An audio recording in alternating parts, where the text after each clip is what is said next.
Confira os destaques desta terça-feira, 22 de agosto de 2017. Homem é morto com golpes de faca pelo amigo na Cidade Nova. Crime em família. Em Manaus, pai e filho tentam subornar agentes da Polícia Rodoviária Federal com R$500 e são presos. Inadimplência cai no Brasil, mas Amazonas aumenta o número de pessoas que têm o nome incluso no Serasa. Comissão de Defesa do Consumidor da Câmara Municipal de Manaus pede explicações da Amazonas Energia pelas constantes quedas de fornecimento na capital. Prazo para candidatos recorrerem da classificação em processo seletivo para vacinadores termina hoje. Catedral Metropolitana de Manaus entrega abaixo-assinado pela revitalização da Praça da Matriz. E no esporte, Iranduba vai pedir liberação de lateral Mona Lisa à CBF para a final da Copa do Brasil.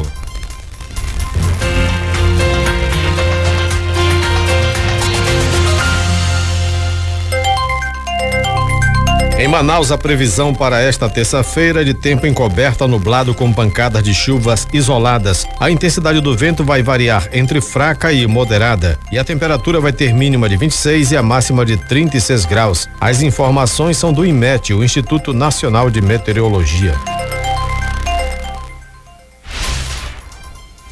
E a gente já inicia esta edição de terça-feira, 22 de agosto, com Yolanda Mendes, que traz informações a respeito de um ônibus que foi apedrejado. Alguém ficou ferido, Yolanda? Bom dia. Bom dia, Carlos. Bom dia, Ítalo, ouvintes da Rádio Rio Mar. Exatamente. Esse ônibus foi apedrejado. Ele fazia o transporte de agentes de socialização da Humanizar e Gestão Prisional, a empresa cogestora de presídios aqui da capital. Ele foi atingido por uma pedra e uma agente penitenciária ficou ferida. Segundo a Secretaria de Estado de Administração Penitenciária, a agressão ocorreu lá na Avenida Torquato Tapajós, na zona norte de Manaus.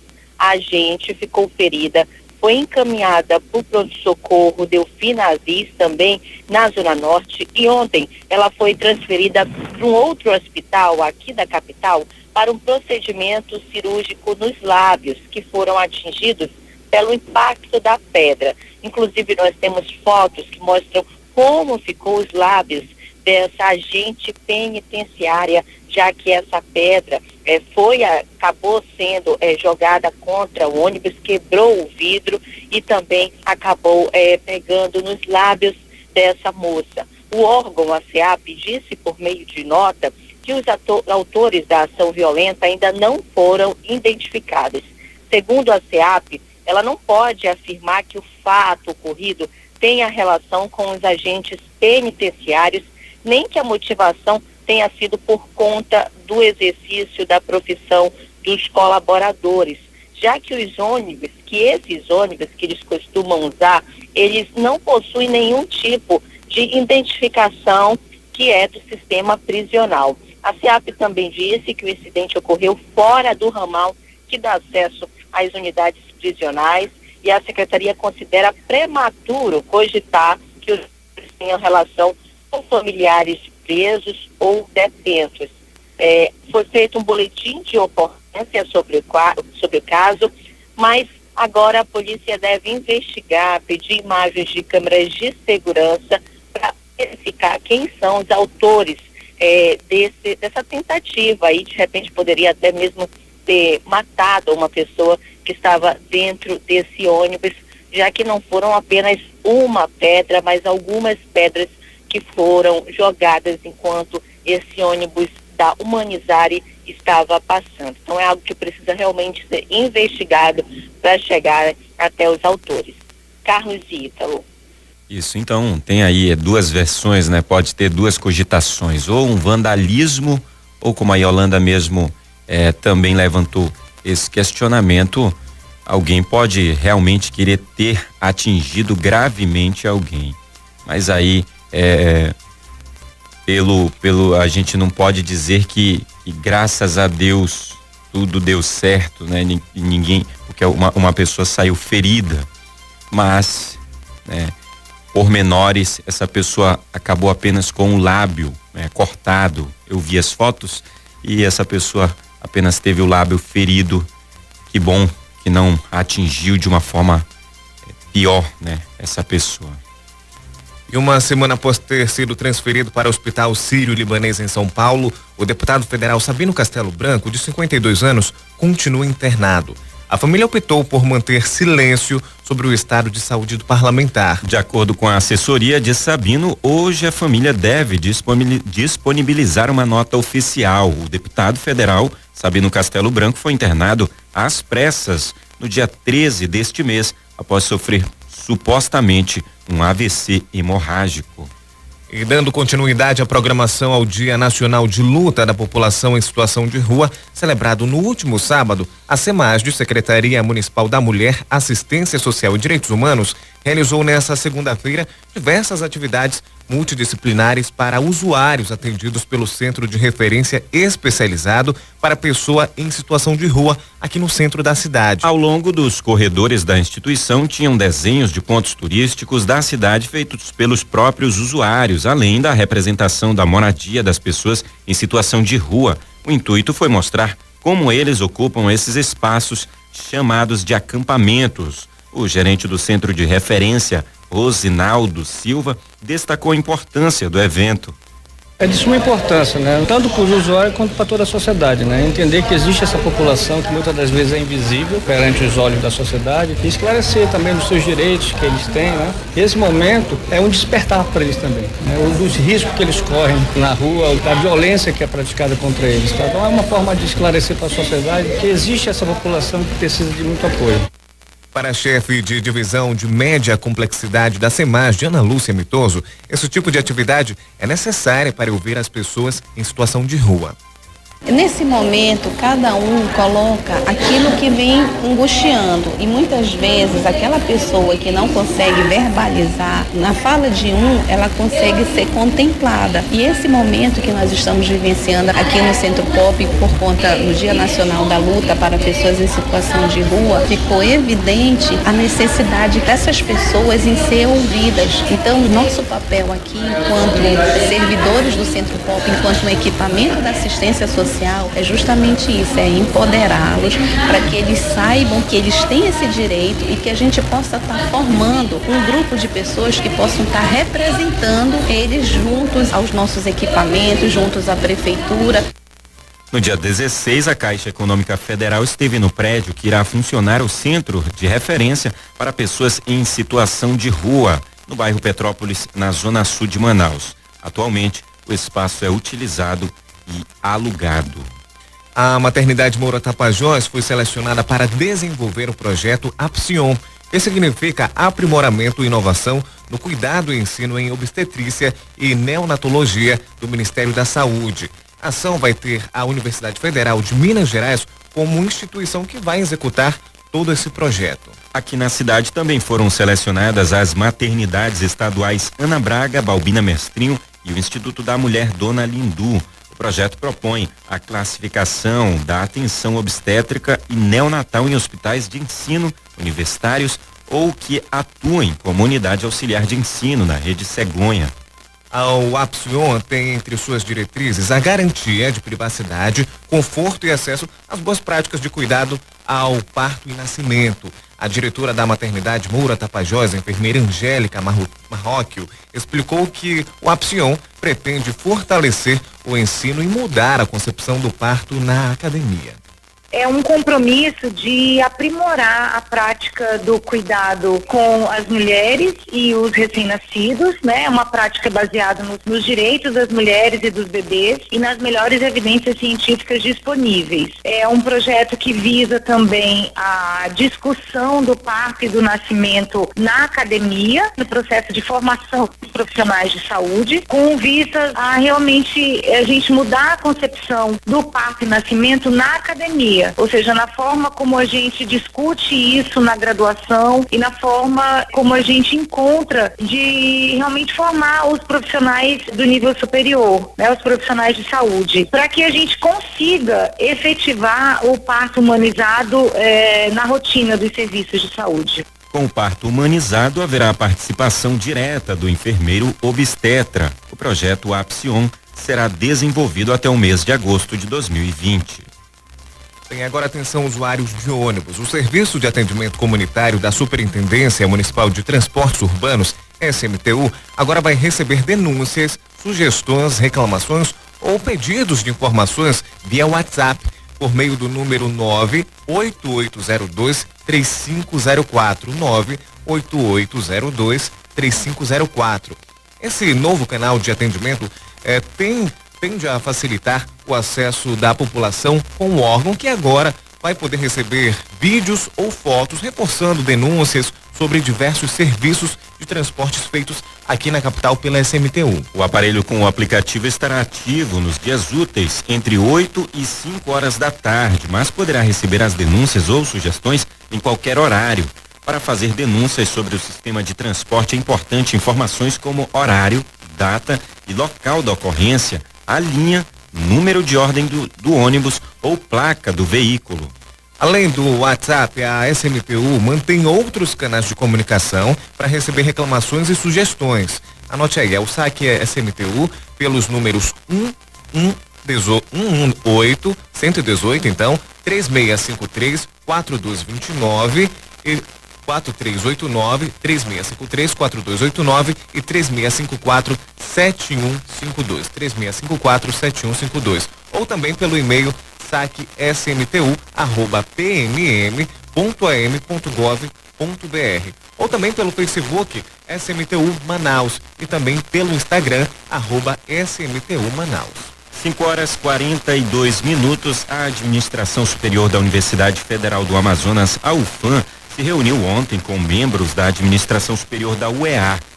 Na reunião, tentaram traçar estratégias de atuação conjunta no interior do estado e potencializar parcerias com universidades internacionais. O reitor da UEA destacou ainda que a ideia é que as duas unidades de ensino possam se encontrar constantemente. E a gente tem ideia de uma pauta constante, um trabalho ao ano aí que a gente possa se sentar, propor ações, planejar essas ações, executá-las e fazer o debriefing dessas missões, ou seja, avaliar essas ações conjuntas a cada semestre, a cada ano, como é que nós estamos produzindo, o que a gente está avançando. Outra questão é que amplia muito a nossa presença nos órgãos de fomento. À medida que a questão é multi-institucional, isso fortalece muito mais nossas ações em setores de fomento, nas tecnologias, na área de pesquisa, na área de assistência, na extensão e assim por diante. Na reunião, uma das propostas levantadas foi relacionada ao mapeamento dos cursos a serem implantados no interior do Amazonas, de acordo com a vocação dos municípios. O estudo das vocações dos municípios será seguido da elaboração de uma carta de propostas ao governador, apontando os novos cursos que devem ser implantados nos municípios do interior do Amazonas.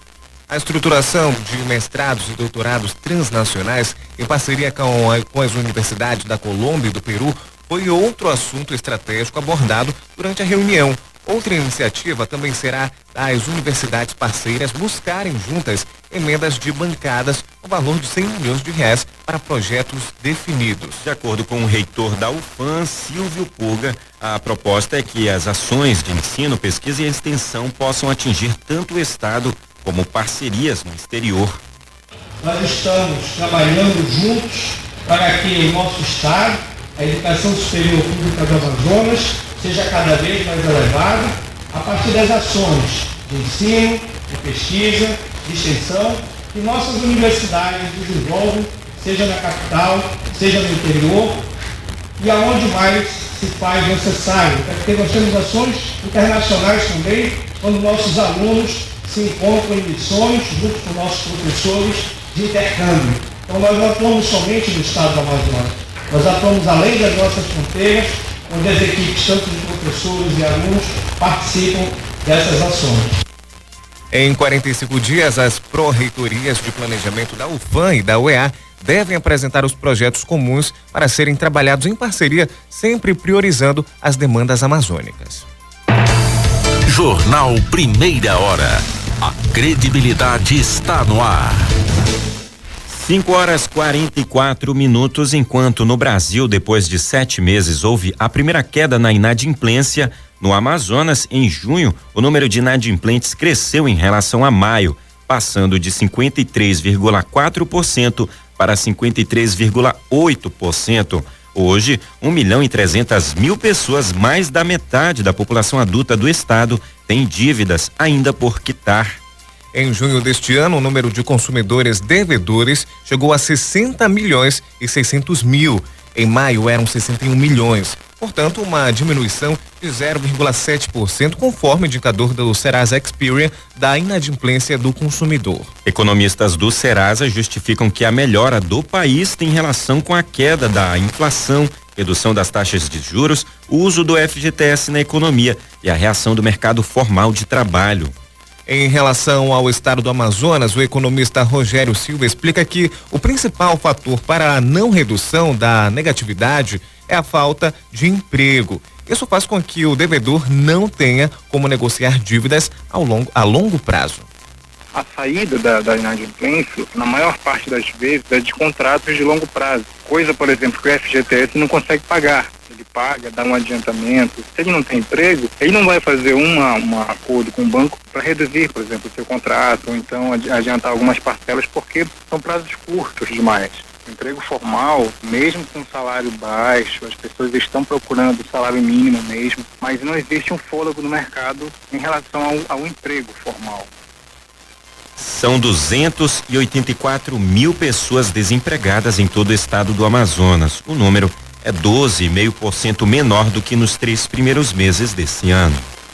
Olha, ainda falando em dívidas, a Eletrobras Distribuição Amazonas está oferecendo uma oportunidade para clientes que querem quitar seus débitos junto à distribuidora. É o feirão de negociação com direito a descontos e condições especiais de parcelamento, e podem participar clientes de todo o estado, residenciais, comerciais, industriais e também rurais, até o dia 20 de setembro de 2017. As negociações podem ser feitas por meio da Central de Atendimento 0800 701 3001, que oferece as mesmas condições do atendimento presencial, ou em qualquer um dos 6 pontos de atendimento da Eletrobras Distribuição Amazonas da capital ou nas demais agências do interior do estado. Durante o feirão, o posto de atendimento 10 de julho estará aberto também aos sábados, das 8 às 4 horas da tarde. Aderindo também a essa oportunidade, o cliente evita transtornos com o corte de fornecimento de energia, negativação e também demais ações de cobrança. Agora, o que todos querem saber, na verdade, é qual a explicação que a Eletrobras Amazonas Energia tem para as quedas de energia que aconteceram neste fim de semana e neste início de semana aqui na capital do Amazonas. Vários bairros com o problema da queda de energia. Teve moradores aí em alguns bairros que até fizeram protesto. Tamanha foi a insatisfação. Não dá em Manaus, com esse calor, com essa temperatura, não dá com criança de colo, não dá com pessoas que precisam trabalhar muito cedo, ficar aí tendo esse problema novamente. E isso virou uma novela que são uma novela de muitos capítulos, uma novela que parece que não tem um fim, né? E aí a gente vai aí mostrar, vai colocar para que você possa ouvir que a Comissão de Defesa do Consumidor da Câmara também está de olho nessa situação. E aí a Câmara Municipal de Manaus pede explicações da Amazonas Energia pelas constantes quedas de energia na capital. A reportagem é de Samara Souza. O verão amazônico traz sempre grandes preocupações para o manauense. O forte calor, que às vezes chega a ser insuportável, as constantes quedas de energia na cidade e, com isso, os prejuízos com os eletroeletrônicos queimados, sem falar no período de vazante para o estado. Segundo dados do CPTEC e INPE, o Centro de Previsão de Tempo e Estudos Climáticos, a sensação térmica no último fim de semana chegou a 42 graus na capital. Imagina aguentar tanto calor sem energia elétrica em casa? Pois é o que vem ocorrendo em alguns bairros da cidade, como Campos Elíseos, Redenção, Cidade Nova, Japim, Conjunto Jardim de Versalhes, dentre outros. Para tentar saber o que está ocasionando as constantes quedas de energia, a Comissão de Defesa do Consumidor da Câmara Municipal de Manaus pediu explicações da concessionária de energia da cidade.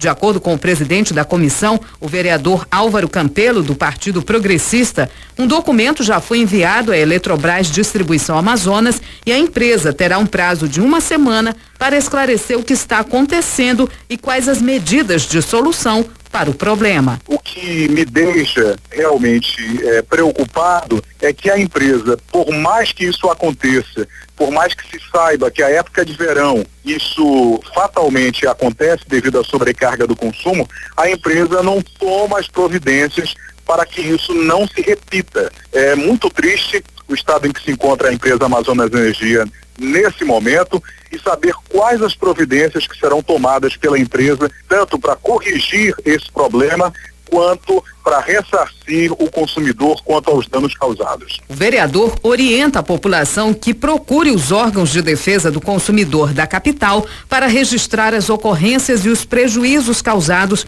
pelas constantes quedas de energia. A população pode continuar procurando a comissão. Nós estamos aqui de segunda a sexta-feira, no horário de 8 ao meio-dia, no térreo da Câmara Municipal de Manaus. A população pode vir aqui, vai ser atendida tanto para fazer as suas reclamações, para agendar as audiências, quanto para tirar as suas possíveis dúvidas a respeito de qualquer assunto relativo ao consumidor. Samara Souza, Rádio Rio Mar, jornalismo total. Olha, a equipe de reportagem entrou em contato com a Amazonas Energia e solicitou a posição da empresa sobre o assunto, mas até o momento da veiculação dessa matéria, a assessoria de comunicação da Eletrobras Amazonas Energia não se pronunciou sobre o caso. Não foi só a Rádio Rio Mar, mas toda a imprensa ficou pedindo o posicionamento da assessoria de comunicação da Eletrobras Amazonas Energia e ele simplesmente não respondeu e ainda ficava perguntando se houve queda de energia. Eu não sei se a assessoria de comunicação tá morando aqui na capital, Manaus, eu não sei de onde é que está sendo feita essa assessoria ou eu não sei o que está acontecendo, porque não saber o que se passa aqui na capital, está tendo esse problema com as constantes quedas de energia. E aí, enquanto todos esperavam que a assessoria falasse o motivo dos apagões, das quedas de energias em bairros, eles enviaram aí uma nota falando a respeito da negociação de dívidas, que nós também veiculamos aqui o serviço. É engraçado que quando o consumidor vai atrás de reaver, né, seus eletrodomésticos, eletroeletrônicos, quando tem prejuízo o comerciante com a queda de energia, passa a noite inteira com o frango, com aquele congelado lá que vai se perder a noite inteira lá no freezer, vai na Eletrobras Amazonas Energia, é uma burocracia, você precisa ter intermédio do Procon, aí precisa ter a Comissão de Defesa do Consumidor da Câmara intervindo pelo consumidor e tem toda uma burocracia, tem tempo para se explicarem e tem todas as medidas e eles simplesmente ficam calados, né? Mas quando há furto de energia já tem lei, polícia vai com a Eletrobras, né? A pessoa paga uma multa e é rápido para pagar a multa, né? Existe aí a lei, né? Existe a defesa da concessionária da empresa é uma, né? A defesa do consumidor é outra, né?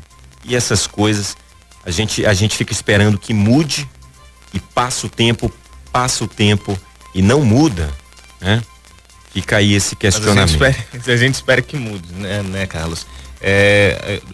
Realmente a assessoria não se posicionou ainda e viu essa nota a respeito do pagamento, né, do financiamento das dívidas com relação aos consumidores, mas nós esperamos que essa situação e que a assessoria envie uma resposta, pelo menos ainda hoje, para a população ficar sabendo o que realmente está acontecendo aqui na cidade de Manaus, que vira e mexe, cai energia, as pessoas ficam sem energia dentro de suas casas, como o Carlos bem colocou, os comerciantes perdem seus produtos e nenhuma resposta é dada à população. E ninguém está fazendo tempestade num copo d'água, né, Ítalo? Se você tomar como exemplo apenas uma família que tem um bebê em casa, que passa uma noite inteira num calor desse, nós temos aqui nós temos aqui algo típico da região, que são os carapanãs, né? São os mosquitos.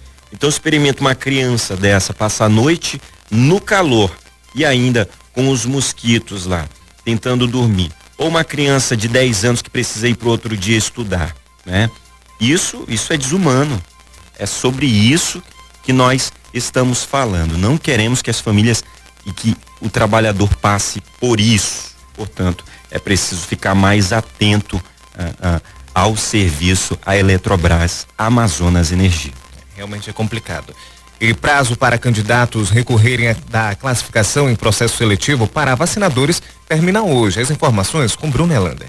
Termina ao meio-dia de hoje o prazo para os candidatos insatisfeitos com o resultado da avaliação de títulos do processo seletivo simplificado para a contratação temporária de vacinadores e registradores recorrerem da classificação. A seleção teve 9.564 candidatos inscritos. Deste total, 3.356 apresentaram a documentação. Os selecionados vão trabalhar entre os dias 2 de outubro e 22 de novembro. Segundo a diretora do Departamento de Gestão do Trabalho da Secretaria Municipal de Saúde, Censa, Mircleide Santana, os profissionais, mesmo que experientes, vão receber treinamento para atuar na campanha de vacinação antirrábica deste ano. Em média uma semana, 3 dias, de 3 a 5 dias. Sempre eles têm um treinamento, independe se já tem experiência ou não, que é para atualizar e colocar tudo em dias, a rotina, né, dos novos trabalhos. A diretora explicou quais são os prazos e trâmites até a conclusão do processo seletivo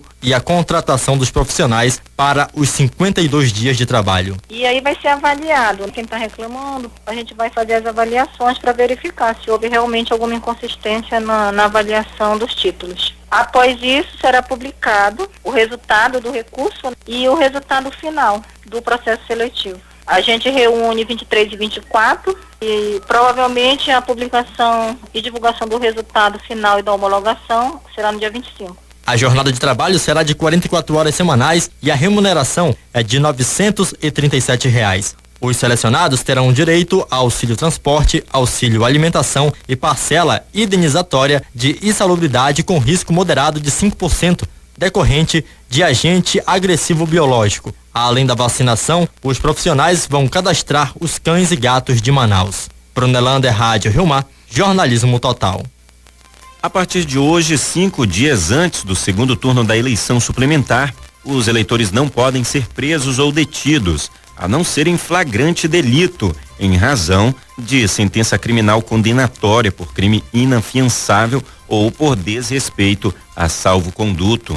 O Código Eleitoral considera a proibição como uma garantia para que o eleitor não tenha impedimento do exercício do voto sem ameaças. Essa garantia de não ser preso é válida até 48 horas após o dia da eleição, ou seja, até as 5 horas da tarde da próxima terça-feira, dia 29. 5h58, o Tribunal Regional Eleitoral, TRE, começou a distribuição das mais de 6.000 urnas para os municípios que serão sedes da eleição suplementar em todo o estado. Na próxima sexta-feira, ou melhor dizendo, as máquinas serão instaladas nas sessões eleitorais. Para este segundo turno, que acontece no domingo, mais de 2.300.000 eleitores são esperados nos 62 municípios do estado do Amazonas. Ao todo, são 6.668 urnas distribuídas em todo o estado. As equipes trabalham também com mais de 10% de urnas de contingência, caso alguma apresente problemas técnicos e precise ser substituída. Um total de 35.000 funcionários do TRE Amazonas estão mobilizados neste segundo turno, disputado entre os candidatos Amazonino Mendes, do PDT, e Eduardo Braga, do PMDB. O pleito foi determinado pelo Tribunal Superior Eleitoral após a cassação do mandato do governador José Melo por compra de votos no pleito de 2014. Jovem é assassinado com golpes de faca no abdômen e tórax. Ele foi morto durante briga com um colega de trabalho. Yolanda Mendes já está na linha e vai nos explicar esse crime, onde e como aconteceu essa tragédia, Yolanda.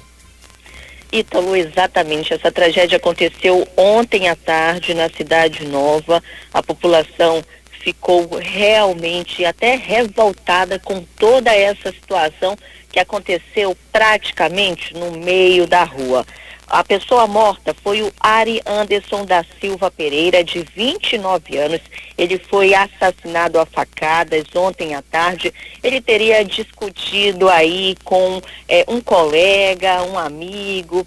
Era o que as pessoas falavam, que esse rapaz era um amigo do Ari Anderson, identificado apenas como Bruno, e que já foi preso. Tudo isso aconteceu lá na rua Visconde de Itanhaém, no bairro Cidade Nova, aqui na zona norte de Manaus. Os familiares da vítima, do Ari Anderson, informaram que o Janderson havia brigado com o Ari Anderson havia brigado aí com o Bruno após ser demitido do local onde eles trabalhavam, uma rede de supermercados. Os familiares do rapaz ainda informaram que ele trabalhava para uma rede de supermercados há bastante tempo e conseguiu esse emprego para o seu amigo, para o Bruno. No entanto, após o Bruno ter começado a trabalhar, ele passou a denegrir a imagem da vítima para o gerente dessa rede de supermercados. Então, o Ari Anderson acabou sendo demitido. Então, o Anderson, ele foi atingido por várias facadas na barriga e também no peito e acabou morrendo no local. O Bruno, depois de ter feito esse crime bárbaro, saiu correndo, foi preso, acabou sendo detido lá no conjunto Boas Novas e ainda tentou fugir, tentou enganar os policiais, apresentou um nome falso para a polícia e foi levado para o 6º Distrito Integrado aqui na Cidade Nova. A Delegacia de Homicídio já está investigando o caso, porque os familiares têm duas versões aí para esse homicídio que aconteceu e agora a delegacia vai investigar. Infelizmente, esse rapaz foi morto após essa briga aí com esse amigo, porque quem tem um amigo desse não precisa nem de um inimigo. Os familiares estão revoltados com essa situação e os moradores também aqui da Cidade Nova estão muito assustados, porque isso era por volta das 2h da tarde, todo mundo muito dentro de casa, né? Todo mundo, os comércios estavam abrindo, tinham fechado para o almoço, estavam abrindo quando essa briga começou, ninguém entendia o que estava acontecendo. Infelizmente, esse rapaz foi morto no meio da rua aqui na Cidade Nova. Agora nós vamos falar também de um outro crime bárbaro. Trata-se do homicídio de um aposentado de 61 anos, o seu Manuel Pereira. Ele foi atingido com terçadadas. Isso aconteceu ontem, no finzinho da manhã, 10h, 11h da manhã. Infelizmente, ele acabou morrendo no final da tarde. A informação foi confirmada aqui pelo Instituto Médico Legal. O idoso, ele foi agredido dentro do seu sítio, lá na comunidade Vera Cruz, no bairro Santa Itelvina, na zona norte de Manaus. Os vizinhos informaram que a maioria dos golpes foram na cabeça da vítima, né? E segundo informações dos vizinhos e também dos familiares, na semana passada, 2 homens tinham invadido o sítio desse senhor e a polícia chegou até o local e levou essas 2 pessoas presas. O sítio desse senhor já tinha sido invadido também por uns moradores que estavam ali em uma invasão naquela área ali no bairro Santa Itelvina. Infelizmente, ninguém sabe ainda quem são essas pessoas que entraram no sítio desse senhor e acabou agredindo e matando esse homem de 60 anos. O aposentado teria também entrado em confronto ali com os invasores em decorrência dessas agressões e acabou, infelizmente, morrendo e sendo aí alvejado. Na verdade, ele não foi alvejado, né? Ele acabou recebendo esses golpes aí de teçado e agora a Delegacia de Homicídio já está investigando também o homicídio desse senhor de 60 anos. Nós vamos falar também sobre outros casos. O IML teve muito trabalho ontem à tarde, na noite também na madrugada. Foi encontrada uma ossada humana lá no quilômetro 94 da M010, ali na zona rural de Rio Preto da Eva. O Instituto Médico Legal foi fazer a remoção dessa ossada humana E um ajudante de pedreiro também foi morto durante essa madrugada, lá no bairro Petrópolis.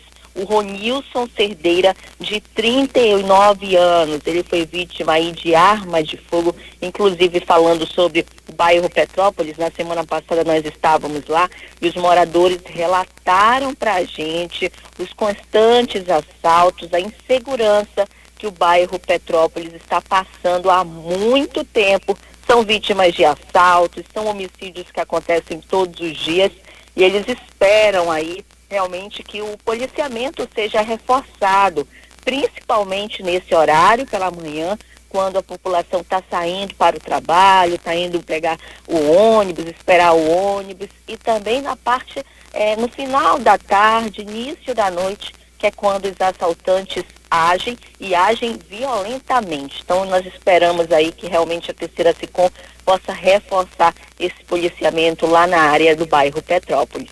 Yolanda Mendes, Rádio Rio Mar, jornalismo total. Aí a Yolanda trazendo mais informações a respeito da criminalidade que acontece, muitos homicídios acontecendo diariamente na cidade de Manaus. Antes, até uns anos atrás, até eu acho que 2013, eu lembro que eu mesmo fazia essa função que a Yolanda faz, de percorrer os DIPs, o hospital, o IML, trabalhava como repórter, e a gente não via tantos homicídios assim. Existia, na verdade, assim, na segunda-feira você ia e fazia um saldo do fim de semana, né? Mas hoje, diariamente acontecem 2, 3 homicídios, né? O que a gente percebe é que nós precisamos voltar a ter aquele valor que é muito importante, que é a questão do respeito. O respeito você leva para todo lugar. Até se você, meu caro ouvinte, estiver num bar, se você tem esse valor do respeito, você sai de lá, você sai sorrindo, você vai construir amizades lá e jamais uma briga, né? E até os amigos, como era o caso desses dois, eram amigos, um ajudou o outro até conseguir emprego, né? Mas a falta do respeito pelo que o amigo fez por ele, a falta principalmente pelo respeito à vida, fez com que esse rapaz e cometesse este crime. E nós percebemos que essa questão da falta do respeito, ela existe no trânsito, ela existe no serviço público, ela existe até em empresas, né? Até no meio onde deveria haver todo um profissionalismo com a questão do relacionamento interpessoal, mas essa questão da falta de respeito, ela está se propagando e nós devemos buscar trazer de volta para nossa vida isso. Isso é importante para o seu convívio social. A gente está vivendo mais ou menos assim, você corta a pontinha do dedo, você enfaixa, mas ele vai fazer falta, né? Vai fazer falta, porque a pontinha do dedo serve como o tato, para você sentir as coisas, para você pegar direito. E a gente acha que sem o respeito, acha que andar de qualquer forma no trânsito, né? Brigando com todo mundo, fechando todo mundo, né? Irritando o outro motorista que você não sabe nem de onde veio, nem conhece, né? O funcionário público acha que ficar olhando de cara feia para todo mundo que chega lá, ficar dando chá de cadeira na pessoa, ele acha isso bonito, não sei de onde que apareceu essa arrumação, como dizem aqui no nosso norte. Então nós devemos trazer de volta para nós essa questão do valor do respeito a todos, respeitar diferenças, respeitar a pessoa também que está convivendo conosco em sociedade. Aí o sintoma é esse, muita criminalidade, né? Nós temos muitos problemas sociais justamente porque não acontece isso. Então, conviver em sociedade, a gente percebeu que é importante. Então, é importante ser educado, é importante ter respeito pelas pessoas, principalmente respeito à vida, em primeiro lugar. E crime em família. Em Manaus, pai e filho tentam subornar agentes da Polícia Rodoviária Federal com R$500 e são presos. Agentes da Polícia Rodoviária Federal flagraram motorista dirigindo sob efeito de álcool no quilômetro 886 da BR-174 aqui na cidade de Manaus no fim de semana. Ao realizar o teste do etilômetro, foi constatado que o condutor dirigia embriagado, configurando então, portanto, crime de trânsito, segundo informou a Polícia Rodoviária Federal ontem. Durante o procedimento, o passageiro do veículo, pai do condutor, ofereceu aos policiais a quantia de R$200 e o condutor, o filho, a quantia de R$300 para que não houvesse prisão e, consequentemente, o condutor fosse liberado. Diante dessa situação, os policiais deram voz de prisão aos dois. O pai foi preso por delito de corrupção ativa e o condutor, além de ter sido detido pela tentativa de suborno, também foi detido pelo crime de embriaguez ao volante. Esse foi o erro, tentar subornar policial rodoviário federal é pedir para ser preso. O foragido do sistema semiaberto do Complexo Penitenciário Anísio Jobim, Compage, Evandro Rodrigues de Elias, de 33 anos, foi preso ontem na rua Manuel Matias, bairro Colônia Antônio Aleixo. Evandro respondia por roubo e era considerado foragido desde 2014, quando não retornou mais para cumprir pena. A prisão foi efetuada após denúncia que informou o endereço onde o foragido se encontrava. Segundo a denúncia, Evandro estava novamente cometendo assaltos no centro da cidade e tinha como principais alvos pedestres com cordões, relógios, celulares e bolsas. Durante a ação policial, na manhã desta segunda-feira, Evandro não resistiu à prisão. Ele foi encaminhado de volta para o Compage. 2 presidiários do regime semiaberto, também do Compage, na BR-174, continuam foragidos desde o domingo, dia 13 de agosto. A dupla, junto com outros 35 detentos, recebeu o benefício da saída temporária do Dia dos Pais. Foram 18 internos do Compage e 19 internas da unidade prisional semiaberto feminino que puderam deixar o presídio para passar o Dia dos Pais em família. Todas as mulheres retornaram para as unidades. De acordo com informações repassadas pela Secretaria de Estado de Administração Penitenciária, SEAP, os homens deveriam retornar na última terça-feira, dia 15, mas não foi isso que aconteceu. A Vara de Execuções Penais foi comunicada sobre o não retorno dos presos. O órgão de segurança está em busca dos detentos. Jornalismo com credibilidade. Bem, mudando de assunto, estão abertas inscrições para o processo seletivo de formadores locais do Pacto Nacional pela Alfabetização na Idade Certa 2017.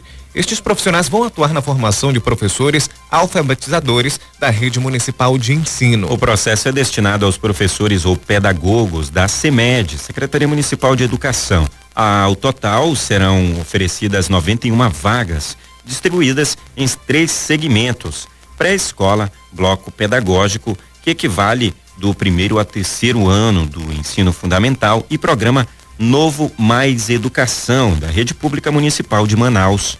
O processo de inscrição será feito em 2 etapas. A primeira consiste na inscrição feita via internet e a outra pela entrega de documentos comprobatórios no período de 21 a 23 de agosto. Mais informações podem ser obtidas pelos telefones 3642-5685 ou o 98844-5451, das 8h30 ao meio-dia e de 1h da tarde às 4h30 da tarde, de segunda a sexta-feira.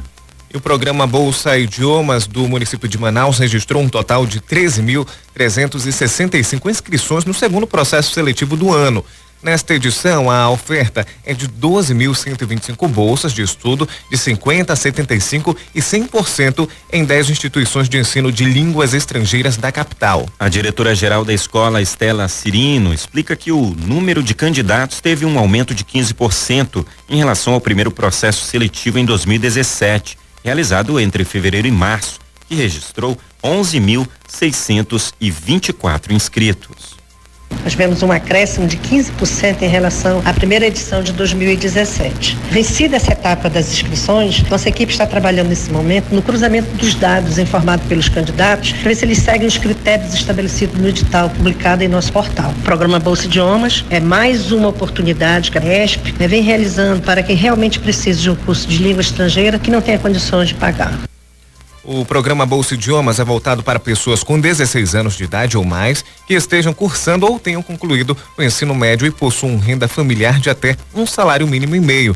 As inscrições foram realizadas de 8 a 20 deste mês. 6h19 agora, virando o relógio. O atendimento da Defensoria Pública do Estado do Amazonas, DPE, para as demandas do interior em Manaus passou a ser feito na sede da faculdade localizada na Rua Natal, no bairro Adrianópolis, com entrada pela Rua Recife.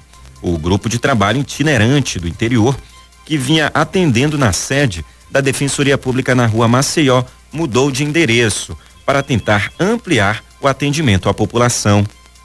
O atendimento será feito em 2 horários. Pela manhã, o funcionamento da unidade será das 8 ao meio-dia, atendendo o assistido que chegar ao local até as 11 horas. E pela tarde, o horário de funcionamento será das 2 horas às 6 da noite, atendendo o assistido que chegar então ao local até as 4 horas da tarde. Em cada horário, 12 estagiários atuarão no atendimento e o telefone para informações você pode ligar no 2121-0938. E agora vamos direto para o Careiro Castanho. Anderleia Oliveira tem informações. Bom dia, Anderleia.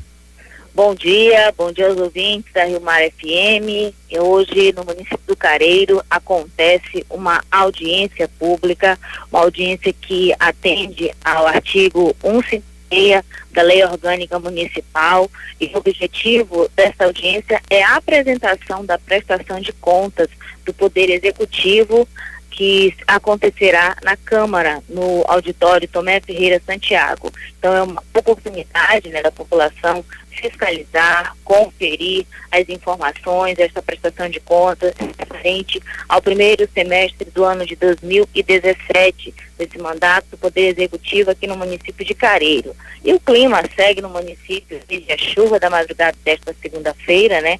O dia de segunda-feira seguiu muito fresquinho, um vento leve à noite também, né? E orientando a população, segundo informações, que tem muita neblina na estrada, na BR-319, então esse clima quando cai, né, a mudança de temperatura deixa aí a estrada muito, com a visão muito complicada, né? Então um alerta para os motoristas do município do Careiro, os motoristas que cruzam a BR-319. Anderleia Oliveira, Rádio Rio Mar, jornalismo total. Obrigado, Anderleia, pelas informações. 6h22, já chegou aqui nos estúdios Samara Souza. Logo mais tem Rio Mar em Notícias. E quais os destaques para essa terça-feira, Samara? Bom dia. Bom dia, Carlos. Bom dia, Ítalo. Bom dia, Rafael, na mesa de áudio. Bom dia para você que acompanha a nossa programação pela 103,5. Você vai conferir logo mais no Rio Mar em Notícias, primeira edição, que em 6 meses o TCE, que é o Tribunal de Contas do Estado, recebeu apenas 20% do valor das multas aplicadas no ano. Para desviar é rapidinho, mas para repor esse dinheiro aí demora um pouco mais. Você vai ter matéria completa sobre o assunto com o Bruno Elander. E Manaus vai sediar a partir de amanhã até sexta-feira o 3º Congresso Norte-Nordeste de Comunhão em Direito. O evento vai contar com palestras de juristas e docentes especializados de diversos estados brasileiros e com a participação como conferencista do ministro do Superior Tribunal de Justiça, Reinaldo da Fonseca. Nós vamos conversar com a coordenadora do evento, a desembargadora do Tribunal de Justiça do Amazonas, Socorro Guedes.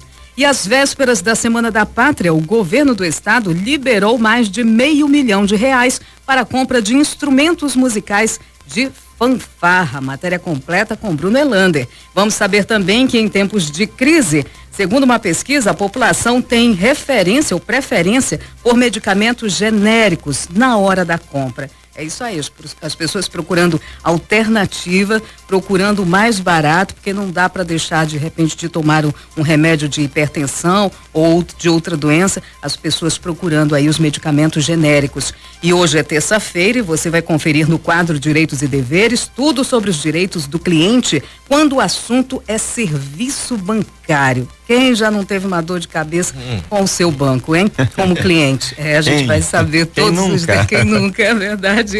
Quem vai responder sua dúvida é o advogado Alberto da Almeida e você pode participar por meio do WhatsApp da Rádio Rio Mar, que é o 991425676. O Rio Mar e Notícias, primeira edição, começa às 7 da manhã, logo após o jornal Primeira Hora com a Rede Bandeirantes de Rádio. Bom dia.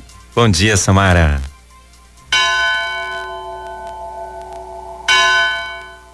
Ontem um grupo de paroquianos, acompanhados do padre Hudson Ribeiro, pároco da Catedral Nossa Senhora da Conceição, foram até a Prefeitura de Manaus protocolar 10.970 assinaturas, pedindo a continuidade das obras e entrega da Praça da Matriz. Segundo o padre Hudson, uma reunião foi realizada dia 9 de agosto com a coordenação do PAC Cidades Históricas. E o que preocupa os presidentes das redondezas da paróquia é que a praça não será entregue finalizada.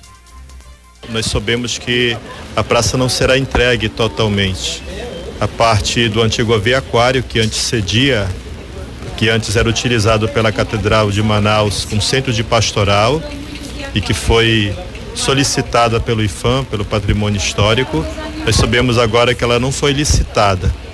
Foi nos comunicado que foram encontrados alguns resquícios arqueológicos que precisava de uma nova licitação. Depois foi nos comunicado também que o chavariz não será entregue. Nós valorizamos que o prefeito de fato tenha comunicado que a praça será entregue no dia 15 de novembro. Porém, em outros anos anteriores, essa promessa de que seria entregue no final de cada ano não foi cumprida. Já faz 4 anos que a Praça da Matriz está em construção.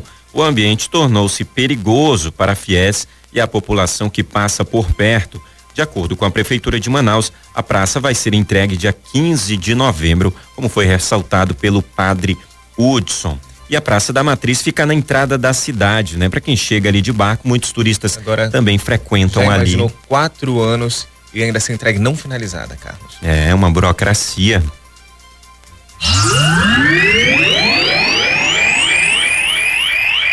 Vamos falar de esporte. Iranduba vai pedir liberação de lateral Mona Lisa à CBF para a final da Copa do Brasil. Iranduba vai pedir à CBF a liberação por um dia da lateral Mona Lisa. Só precisam deste dia.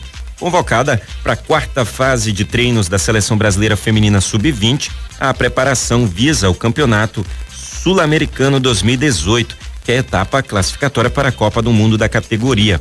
A intenção é contar com Mona Lisa no primeiro jogo da final da Copa do Brasil de futsal, que vai ser no dia 1º de setembro. O Hulk está na decisão da competição nacional contra o Leoas da Serra de Santa Catarina e fará o primeiro jogo em casa. Mona Lisa se apresenta à seleção junto com a goleira Emeli, a zagueira Thaís Regina e a atacante Vitória, companheiros de clube também convocadas no dia 28 deste mês. A data prevista para o retorno é de 8 de setembro. O Iranduba pedirá à CBF a liberação para que ela participe do jogo e volte para os treinos em seguida, com a contrapartida de o clube amazonense bancar as passagens. O diretor de futebol do Hulk, Lauro Tentardini, isso mesmo, é Lauro Tentardini, revela que está otimista quanto à liberação da CBF.